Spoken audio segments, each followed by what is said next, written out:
Seguimos en Paneo Semanal por esta Sol 106.5 FM, también en YouTube, en nuestro canal Paneo Semanal y el canal de Sol 106.5 FM, así como en nuestras redes sociales, Instagram, Facebook y Twitter.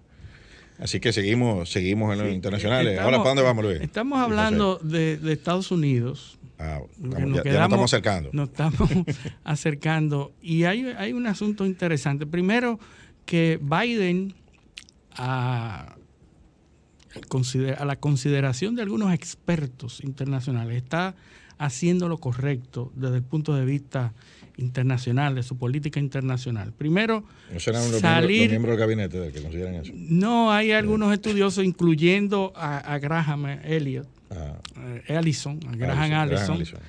Allison, que está diciendo que es lo correcto. Por ejemplo, el abandonar la posición en Afganistán es correcto desde el punto de vista geopolítico, porque es económico. El gran triunfo de esa decisión para Joe Biden es cómo la sociedad norteamericana ve el gasto excesivo de miles de millones de dólares sin ningún provecho, 22 años, sin creo que ningún pasó provecho ni político ni social, 20 años, nada, 20 años, 2001. La guerra más larga. Billones de dólares se gastó. Bueno, la guerra contra el terrorismo, hay estimaciones que la sitúan en 3 trillones de dólares. Claro, ahí tú tienes que segregar lo que ha costado Afganistán, pero yo creo Afganistán, sin temor a equivocarnos, debe haber costado por lo menos una tercera parte de eso. O sea, estamos hablando de $1 trillón. Sí, hay tres. No, pero, sí. Perdón que te interrumpa, mi querido amigo Luis Polanco.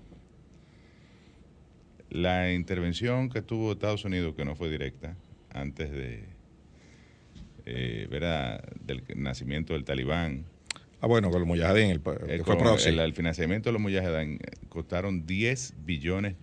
Claro. Que fue una creación de la CIA, porque los talibanes lo crearon la CIA. Cuando Brzezinski para el sacar a los rusos, Uh-huh. o sea, la guerra contra Rusia, por supuesto. que los rusos duraron 10 años ocupando Afganistán. Se fueron con el rabo entre las piernas, como se han ido todas las potencias, igual que Estados Unidos, igual que Inglaterra. Se cansan porque es demasiado territorio escabroso, desértico, y un país con un fundamentalismo, o sea, un nacionalismo realmente admirable desde el punto de vista, digamos... Entre muertos... de la defensa a su cultura, a su soberanía. Entre muertos, heridos y desplazados. En el conflicto afgano, en los 10 años de la ocupación rusa, fueron casi 5 millones. Debe ser el país pobre donde más dinero se ha gastado.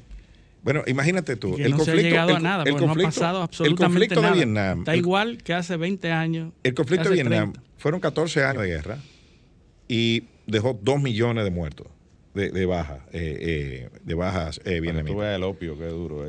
Es duro. Sí. Lo hemos hablado. Y el conflicto afgano duró 10 años, la época de la ocupación rusa, y más de 4 millones entre muertos, heridos y desplazados. Ese comentario yo lo hice así rápido, pero analiza que es opio en los dos sitios. La principal exportación de Afganistán. La producción y nunca se ha parado. Pero ¿y Vietnam? Con los rusos, con los americanos, con los talibanes ingleses, tampoco, con los holandeses, con todo el que se ha metido. ¿Y dónde tú dejas Vietnam? Con el Talibán. Vietnam, sí. y el conflicto de Vietnam, Laos, Camboya, el Triángulo Dorado. Sí. Eso era opio también. Así es. Bueno, está la famosa película American Gangster, ¿no? Exactamente. Que ahora les recomiendo a la gente que le gusta ese tipo de cine. Hay una precuela de American Gangster que es la historia de Bumpy Johnson. Uh-huh. La serie. Que es una serie que está disponible en las distintas plataformas. Además, muy bien actuada, sobre todo por Forest Whitaker, que es un actor extraordinario, afroamericano. Muy buena serie. Y el Gangster de Chicago se llama. ¿Cómo se llama? No me acuerdo, pero yo la estaba... No, American Gangster es la película que viene después. Que ilustra eso que decía Eliseo de la importación de del conflicto, de heroína desde Vietnam, que la traían los cadáveres de los soldados norteamericanos para distribuirla sobre todo en Harlem, ¿no? Entonces, voy a buscar la serie para decirle el nombre, pero se la recomiendo a todos los que les gusta. Sí, sí, yo la estaba... Es así. The Godfather of Harlem. The Godfather of Harlem. Esa es. Exactamente. Y la historia El padrino de Harlem. Cómo las mafias italianas se peleaban. Bueno, el conflicto de la mafia, digamos, de los negros. La familia de los Genovesi. Controlaban Harlem, además era evidentemente de los barrios más pobres. Incluso ahí en la serie se ve, ¿no?, la participación de Malcolm X y ese conflicto en paralelo. De hecho, ahora hay un documental que también lo recomiendo sobre la relación de Malcolm X y Muhammad Ali y cómo se rompió eso y finalmente derivó. Muhammad Ali apoyó a Elijah Muhammad. Terminó asesinado por la mezquita que funcionaba en Nueva York, por un grupo asociado a la mezquita del Elijah Muhammad, que funcionaba, de la Nación Islámica, que funcionaba en Nueva York. Yo creo que vamos... Pero muy interesante, es bueno que lo vean, porque es también una expresión de cuál era la sociedad norteamericana, las divisiones, la lucha de los derechos civiles. Está todo el tema de esa época que de alguna manera ilustra por qué la desigualdad y la criminalidad se daba en esta zona de los Estados Unidos, y el conflicto entre blancos y negros, italianos y afroamericanos, al final unidos por la droga, ¿no? Por la droga, como en otras épocas. Yo creo que cuando se elimine el prurito que existe con las drogas, alguien hará un análisis de la incidencia de las drogas en todos los fenómenos humanos de la historia, porque la droga ha sido fundamental y ha incidido. Eso está Antonio Escotado, recuerda que lo hemos mencionado aquí, Historia de las drogas. Ha incidido. Ese es el análisis más completo que yo he visto de cuando eso. Cuando tú mencionabas las drogas y la heroína en Harlem, me recuerda a Irán Contras y cómo se utilizó la droga. Cocaína. La cocaína, que era la droga del momento. Del momento, pero para venderla en los barrios negros en California. Y que sigan con el dinero después. Y que el dinero era para algo, ¿verdad? El para producto. Para comprar armas. Para comprar las armas para enviárselas a los iraníes. No me lo divida en términos sociales, porque la cocaína es una droga, o lo fue durante muchos años, una droga de consumo de clase media alta. Sí. Ya a nivel popular sí se consumía crack, heroína. Vino el crack, que fue una... Heroína también, que aunque es una droga costosa, el nivel de adicción que genera, o sea, con poca cantidad, realmente un adicto pues tiene, digamos que, garantizado un buen tiempo de... Y ahora la industria farmacéutica maneja todo eso con pastillas recetadas. No, de hecho, la FDA hace poco acaba de cerrar una compañía, que es uno de los máximos que se calcula o se entiende, que es la responsable, sí, ella y otras, pero esa es la principal, de la crisis de opioides en Estados Unidos, bueno, con las recetas de medicamentos. Esa compañía que tú dices, sacó una patente para una cepa de opio que le pusieron Norman, por Norman Bates, de la película Psycho, de Bates Motel. Se llama The Norman Poppy. O sea, que porque es una cuestión que tiene los efectos potenciados, pues está manipulada genéticamente. Lo que ha pasado también con el extracto de cannabis oil, el THX. O sea, hoy en día el problema, la marihuana era mejor en su estado natural, porque hacía menos daño.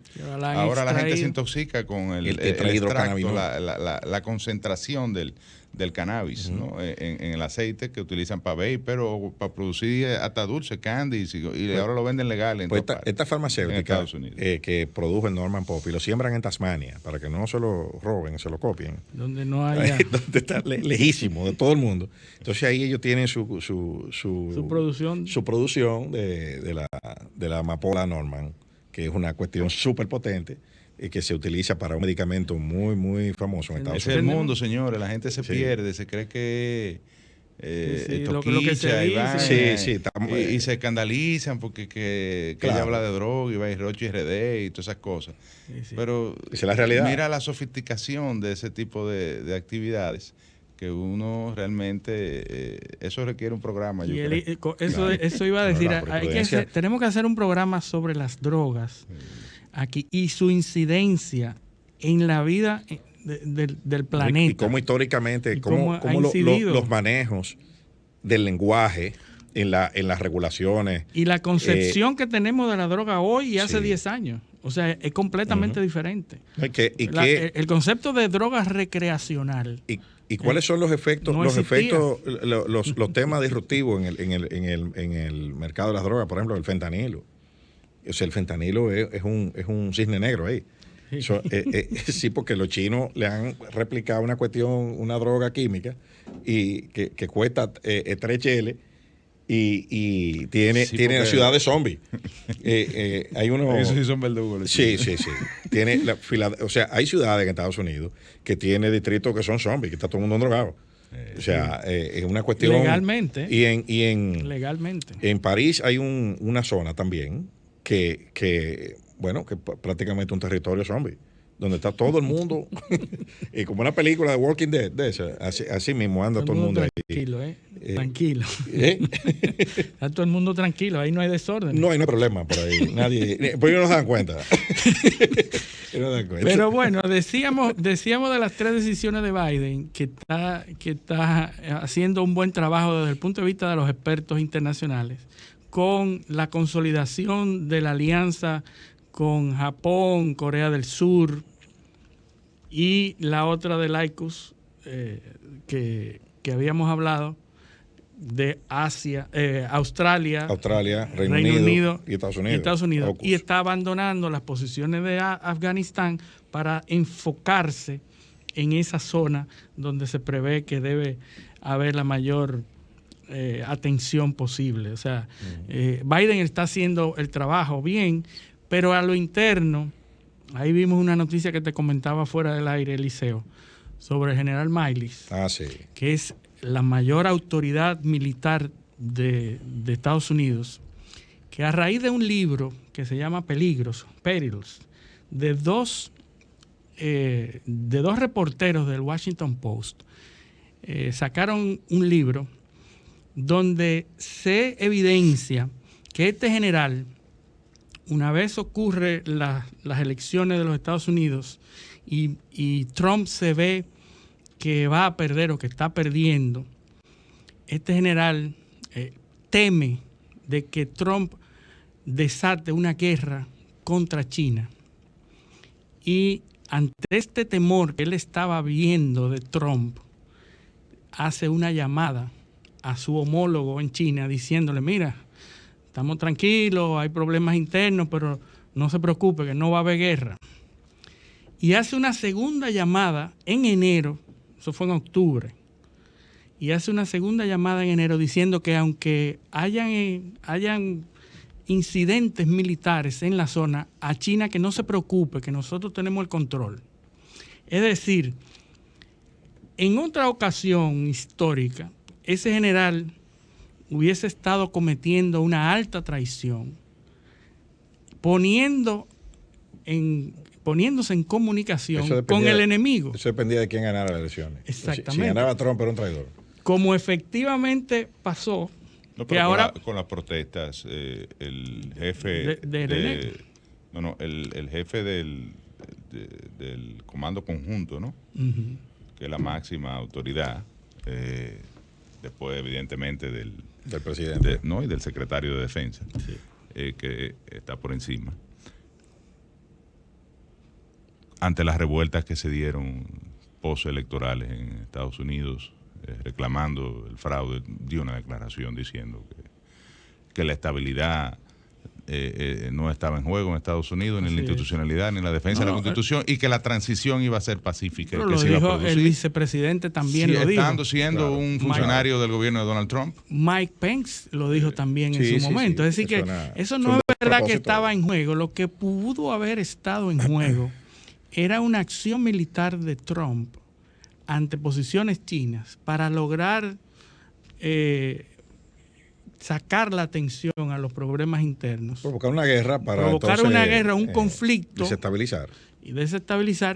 Y hacer que los norteamericanos se aunaran, se unaran. Tuvieran que concentrarse en ese conflicto. En eso. Entonces este libro, que aparte de ese episodio, habla de muchas otras cosas durante el periodo de Trump, que también es muy interesante, lo vamos a buscar para leerlo. Sale estas 2 llamadas de ese general, y ahora obviamente quienes están criticando son los republicanos, que lo están señalando como traidor por haber hecho esas llamadas a la espalda de Trump y a la espalda del staff. Aunque dicen, y él va a hablar en el Congreso el 20 o el 22, no recuerdo, va a hablar en Congreso porque el Congreso lo llama a capítulo para explicar. Y él, las veces que han hablado, que le han preguntado a los reporteros, dice, no, yo voy a hablar en el Congreso y yo voy a ir tan profundo como el Congreso quiera que yo vaya. Él se defiende diciendo que esa era su labor de hacer que su deber. Su deber. Lo que la cláusula de conciencia de qué era lo que más convenía al interés norteamericano. Si una guerra con China o evitar una guerra con China. Ese es interesante. Ese debate es interesante porque tú puedes alegar eso.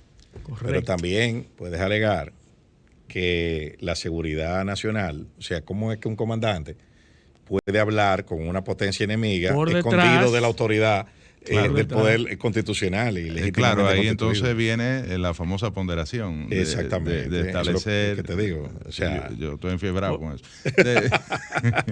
Por eso que lo traigo. De establecer si había una amenaza real. Tú sabes que cuando uno está estudiando derecho constitucional, sí. Hay 2 fiebres que le dan, bueno, que es esa y la igualdad. Resolverlo todo con los criterios de derecho a la igualdad. Pero hasta ese principio se pondera. Todo se pondera. Todo la principal crisis yo creo que es esa, la crítica o la aceptación de la ponderación como sistema de interpretación constitucional. Mira, déjame decirte que eso es algo que uno lo da como por sentado, ¿no?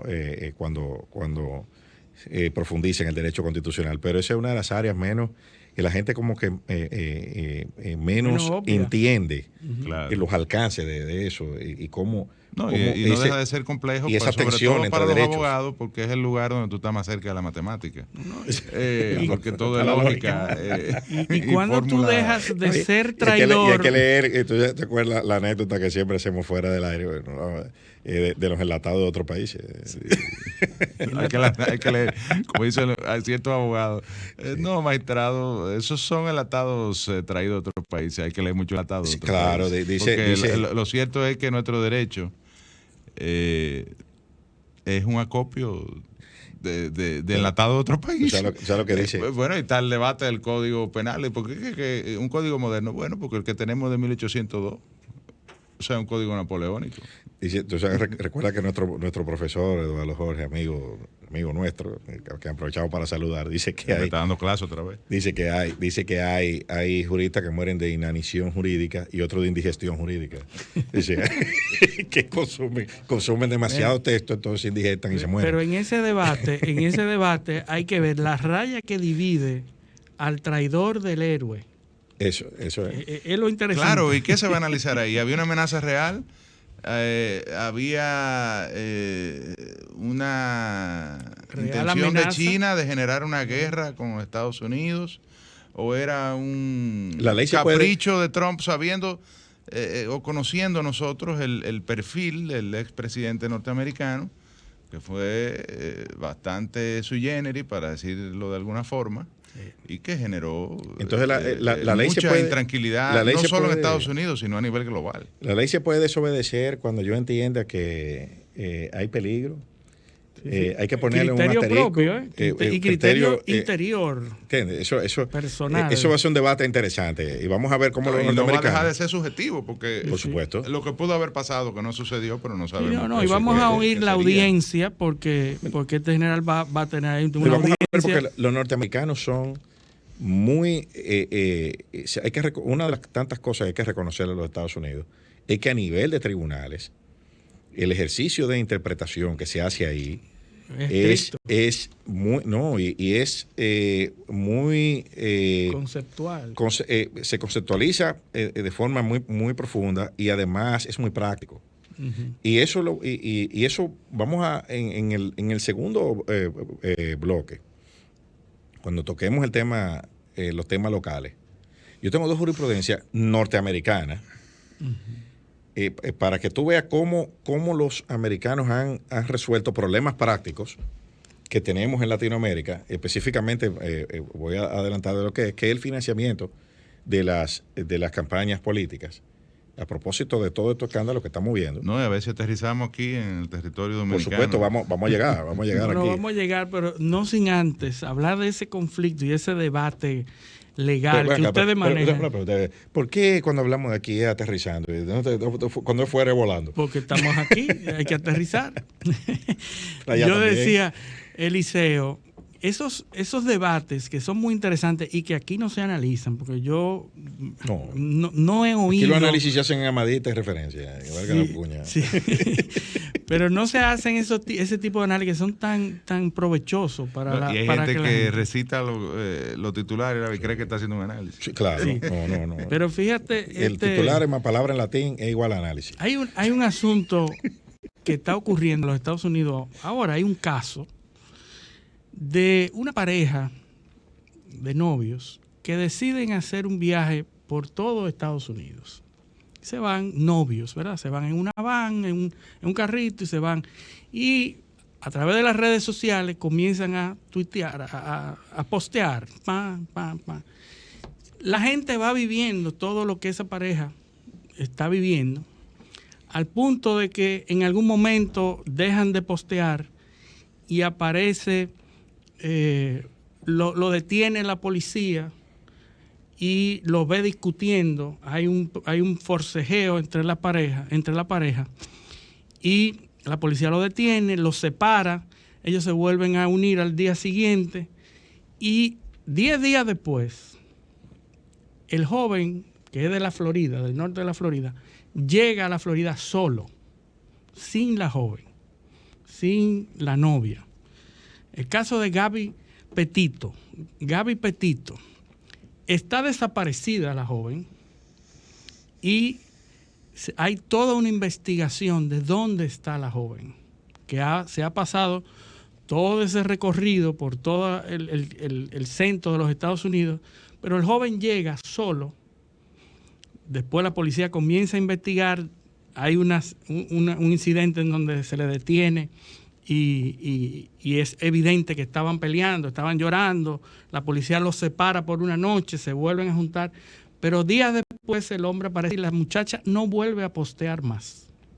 Entonces está desaparecida la joven. Pero el joven, cuando llega a su casa, en la van que es de la novia, en propiedad de la novia, llega, y el joven dice, yo no voy a hablar nada.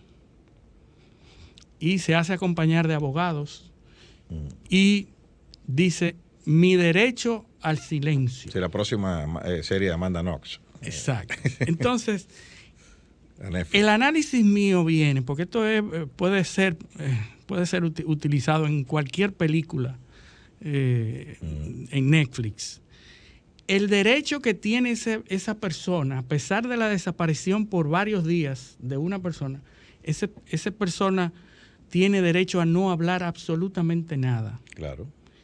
Y los norteamericanos no pueden hacer nada. No hay cadáver, no hay un crimen, hay una desaparición. Uh-huh. Y entonces, el debate norteamericano es de ¿qué se puede hacer? ¿Por qué no podemos interrogar? ¿Por qué no podemos investigar? ¿Por qué no podemos allanar para buscar información? Bueno, no hay delito. Todavía hay una desaparición. Entonces, no hay una imputación. No hay una imputación porque esa persona no ha dicho nada. Entonces están los abogados hoy en día, que no ha aparecido todavía, debatiendo sobre lo que puede hacer la policía o el Ministerio Público o las autoridades para investigar esa desaparición. Y están prácticamente con las manos atadas. No hay nada que ellos puedan hacer hasta que esa persona... La constitución lo protege al novio, ¿no? Al novio de la... No pueden obligarlo a declarar, eso es cierto. Y mientras tanto la joven está perdida, no ha vuelto a postear más nada. Hay incluso unos alegatos de que hubo, por donde ellos estaban, aparecieron 2 mujeres muertas. Que no eran esas. Hoy las autoridades dicen que no están relacionados los casos. Pero estaban encontrando una y aparecieron 2 más. Aparecieron 2 que murieron justo antes de que ellos pelearan. Es decir, toda una serie de elucubraciones que se han hecho que son dignas de Netflix, pero de la vida real. Él hasta ahora es lo que es una persona de interés. De interés. Así es como se le cataloga. Así que se califica. Pero eso no representa nada en materia legal. Entonces yo me pregunto ¿qué hubiera pasado si hubiese sido aquí? Bueno, aquí hay un caso de una niña que se presume muerta, pues no ha aparecido el cadáver, donde hay una persona que está acusada de darle muerte, que hay un video donde se ve que la niña entra a la casa de la persona, luego se ve el individuo saliendo en un motor con un saco que se presume... Bueno, el famoso panadero. Exactamente, ese mismo, que se presume que es el cadáver. Carla Maciel era ella. No, ese es otro caso. Se presume que es el cadáver, pero no ha aparecido el cadáver. Él dice que lo lanzó al mar. Él dice eso, pero una confesión no es suficiente para tiene que aparecer la evidencia. No ha aparecido un arma homicida, no ha aparecido un rastro de sangre, nada, no ha aparecido nada. Sencillamente la niña está desaparecida y hay ese video con él con un saco en el motor. No tan sencillo, porque se desapareció cuando entró a la casa de él, realmente. Bueno, la última vez que fue vista, pero no se sabe tampoco. Sí. Pero él confiesa que sí. Pero volvemos otra vez. Que la mató, que la violó y que la metió en un saco y que la lanzó al mar. Pero igual no es suficiente con eso. Estamos de acuerdo. Entonces, habrá que esperar a ver si aparece el cadáver o alguna evidencia que sugiera que fue él sin ninguna duda. Mientras tanto, lo que hay son las declaraciones de él. Claro. Y con eso no es suficiente para producir una decisión judicial. O sea que es un tema, es un tema que los sistemas judiciales... Y las garantías individuales. No, eso te iba a decir, la garantía procesal y la presunción de inocencia pesa más que cualquier conjetura que se pueda hacer. Tiene que ser sin ninguna duda razonable, aunque tú lo confieses. Bueno, en Netflix, por cierto, hay una serie que se llama The Confession Tapes, que son supuestamente de crímenes que personas han confesado y que después resulta que no son así. Hay una muy buena también, se llama Exhibit A, que habla de la manipulación de la prueba, de la falibilidad, de gente que lo han condenado con videos. Sí, mira, fue él. Y después se desconstruye el video de forma digital y se determina que no ha sido, que el veredicto fue incorrecto. Prueba de ADN, muchísimo, todo se contamina. Se tergiversa en un determinado proceso. Pero yo creo que ese es otro programa también. También. Vamos a hacer una pausa y cuando regresemos ya hablaremos de nuestro país. Plan local. Paneo, paneo, paneo.